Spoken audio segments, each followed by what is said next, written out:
আসসালামু আলাইকুম dear viewers. আশা করছি সবাই ভালো আছেন। সবাইকে আমার পক্ষ থেকে শুভেচ্ছা ও অভিনন্দন।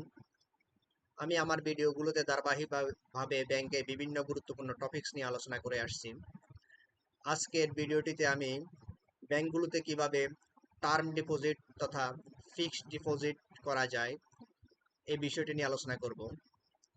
বাংলাদেশের ছোট বড় ৬২টি তফসিলভুক্ত যে কোনো ব্যাংকের যে কোনো শাখায় আপনারা অতি সহজে ফিক্সড ডিপোজিট তথা মেয়াদি আমানত অ্যাকাউন্ট করতে পারবেন। এই অ্যাকাউন্টটি ৩ মাস, ৬ মাস, ১ বছর, ২ বছর, ৩ বছর, ৫ বছর বিভিন্ন ধরনের মেয়াদে করা যায়। এই অ্যাকাউন্টটি করার জন্য আমাদের কি কি ডকুমেন্টস লাগবে? গ্রাহক তথা যার নামে অ্যাকাউন্ট করা হবে তার ২ কপি পাসপোর্ট সাইজের রঙিন ছবি লাগবে। নমিনির ১ কপি পাসপোর্ট সাইজের রঙিন ছবি। গ্রাহক এবং নমিনি উভয়ের ফটোপেস্ট আইডি কার্ডের ফটোকপি। ফটোপেস্ট আইডি বলতে এখানে ভোটার আইডি কার্ড, পাসপোর্ট অথবা ড্রাইভিং লাইসেন্স যে কোনোটির ফটোকপি লাগবে।